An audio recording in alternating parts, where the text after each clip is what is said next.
Hello everybody, welcome back to my channel. Hope you're having an amazing day, whatever time you're watching this. I am back with my monthly reading wrap up. I have got all the books that I read in the month of September. Where has September gone? I know this is a cliche and I know we say this every time, but this month has just gone so quickly and I can't believe we're gonna be in October from tomorrow. Blows my mind. When you watch this, it'll already be a couple of days into October, but still having a bit of trouble wrapping my head around that. So what I'll do is I will show you the books that I read. I have one that technically I haven't finished yet, but I'm 50 pages away from finishing. So I'm going to count this in my September reads as I'm filming this on the last day of September. Okay, so in the month of September, I read 5 books. 4 of those were physical books and 1 was an audiobook. I don't have all of these today because I have let my friends borrow some of the books that I especially loved. So obviously they are off, but I obviously always put a little picture on the screen of the cover so you can try and find it for yourself if it sounds like a book you want to read. Obviously these vary month to month. Like I'd probably say I didn't feel like I read as many books this month as I had previous months. Even though I read 5, which is still a really good number for me, normally kind of 5+ per month, that's good. That is a good reading month. So I don't really know why this month it's not felt like I have read lots, but it's fine. So let's get started. Okay, so the first book that I'm going to talk about is the 8th book in the Series of Unfortunate Events series. This is The Hostile Hospital by Lemony Snicket. And as you may or may not know, I am trying to read all of the Series of Unfortunate Events.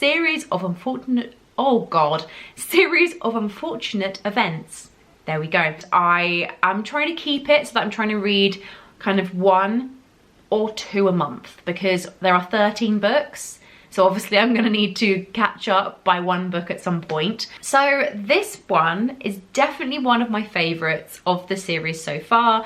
The orphans have found themselves at a part functioning, part built hospital, and they're going in disguise because essentially they're being accused of murder. They have found out and are finding out some really interesting information about their past and about their parents and about the fire that happened that killed their parents.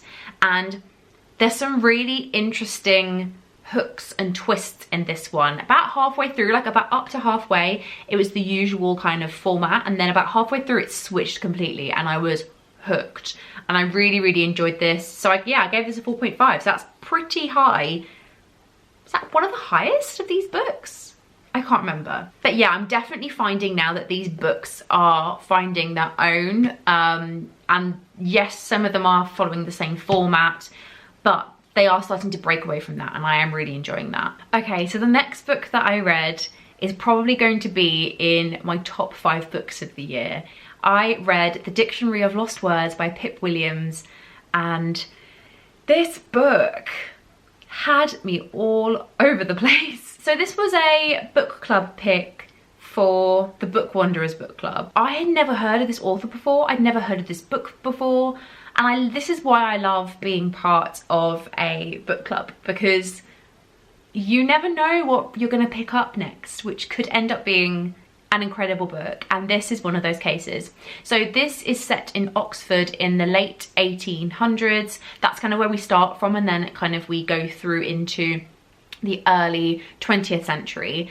And we're following Esme, who is a young girl, and her father is involved in the editing of the Oxford Dictionary. And obviously this is a real thing because we have the Oxford Dictionary now, and basically they're trying to collect all these words and get all the kind of references and descriptions of them, and basically could put them into the dictionary. And this process takes so long. I didn't realize that it took so long to accumulate these words, and it's mainly because people are sending in the words and contributing to the dictionary, which is fascinating. So I was learning all this about, you know, that, but then we also had these incredible characters that went along with it.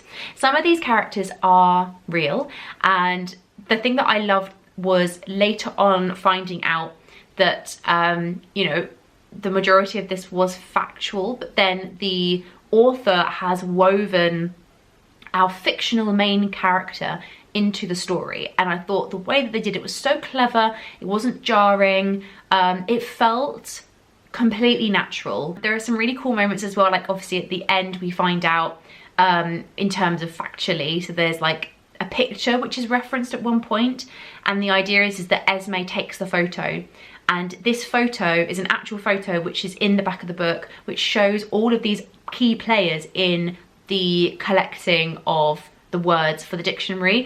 And I just thought that was so clever because it was still really sympathetic to these real life people, but basically creating a fictional story out of it. And these characters are stunning. I love them all. Our main character I just felt for so much. There are some really heart-wrenching things that happen in this book, and I did cry a couple of times. I don't normally cry at books, I normally cry at films and something on screen. This is one of those times where I cried twice, and that's quite something for me. I also love the setting of Oxford. I live not super close, but I'm in driving distance of Oxford for a day trip, and I just loved the setting. Obviously there were certain things that I remember from my visits to Oxford, but it just, again, like the prose was beautiful. It really brought it to life, as well as the characters, and there was just a lot of charm in this book. It was very charming. What was really nice was that I kind of read this kind of the first week of September, so it was almost like perfect, like back to school academic vibes, and it just worked perfectly. Speaking of all the vibes, I then read The Pumpkin Spice Cafe by Laurie Gilmore. This is just purely a vibe read. I'm not mad about it. I gave this a 3 stars.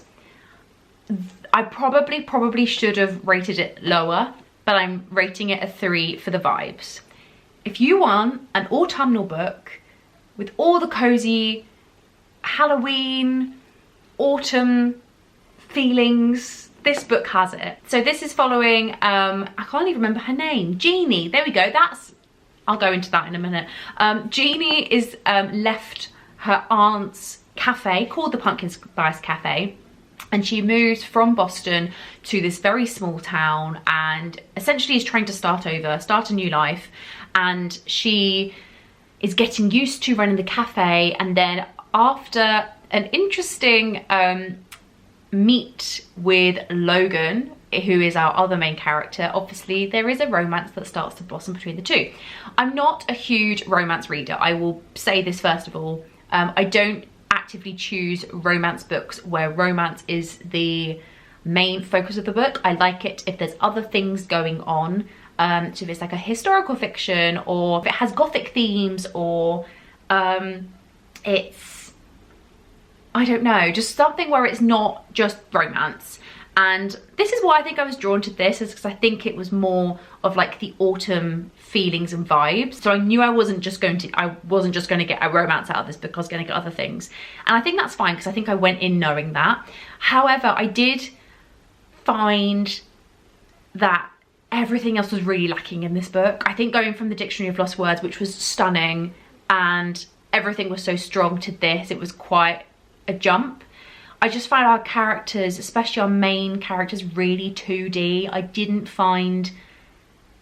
couldn't see them in my mind. I could see a loose outline of them, but that was it.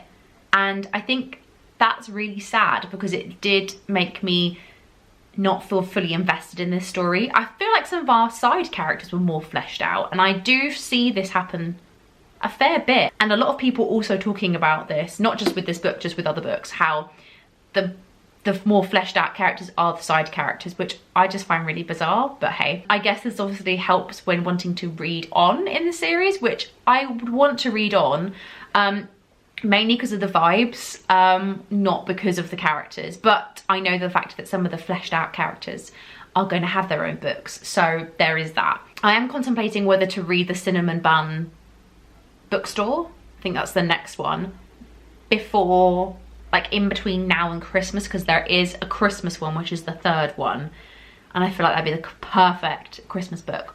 But let me see how I go. But I think you could probably maybe read these out of order. I don't know, don't quote me on that. I need to have a little dig and see. I just found it very basic, and I felt like their thought processes were all over the place, like too much, just too much. Almost like there was more thought on the page than actual speaking. So yeah, I just got a bit annoyed after a while, but the vibes were so brilliant, and that is the strong side of this book.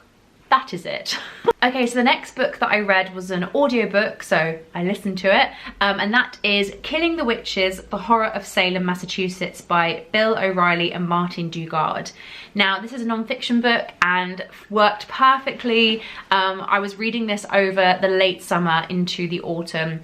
As part of the Book Wanderers book club, our theme for the summer readathon was the season of the witch, so it just worked perfectly. But then it also worked quite well going into autumn with all kind of the spooky vibes starting to go on. This was really interesting. As I've said in previous videos, I like to try and consume my non-fiction in audio book form because I just find it so much more engaging and I just absorb so much more of it. And this was fascinating up to a point. So for about 3/4 of the book, this is basically about the rise and how it kind of establishes itself, like the witch trials, the themes of witches, the themes of possession, things like that, how this kind of grows in America, and then leading up to obviously the infamous Salem witch trials. And I was so fascinated. I liked the fact that it was also told slightly fictionally, with some of the characters, well, not characters, but some of the people that are talked about, they're almost like characters. It's just so fascinating just how it all kind of came about and how it essentially stayed for so long. And the thing was though, is that the last quarter of the book, it kind of tailed off and it went more into the US independence. Now I understand why it was included in the book, because a lot of the things that happen during the Salem witch trials then lead on to the US independence. But I did find it just lost my interest a bit because it wasn't completely tied into it. It just felt like, oh, that's it now, and now we're talking about this. So it kind of, with the theme of it, it didn't quite go. And then the last bit was very interesting because it was about kind of like The Exorcist, and kind of, it was a jump to essentially the inspiration for The Exorcist. But it just felt a bit jarring. Again, like it was so interesting to hear about, but I didn't feel like it belonged in that book. So yeah, so I ended up giving it 4 stars. As I said, I was enjoying it up to a certain point. Would I recommend it? I would. I think if you're interested in some of the other things that go along with that, then definitely. But I do feel like you don't have to finish it. I know that sounds really awful, and I don't like not finishing books, but with this, I think you get what you want out of it, and feel free to stop when you want to. Okay, and then the last book, which I am 50 pages from finishing, but I wanted to include it in this one because I'm probably going to finish it tonight, is The Hobbit by J.R.R. Tolkien. So I am taking part in the Middle-earth-a-thon. So the Middle-earth-a-thon is run by Lizzie, who also has Bombadil's Bookish Things, and she is fab for putting this together because I love Middle-earth. So a little bit of context for this. I have actually read The Hobbit before.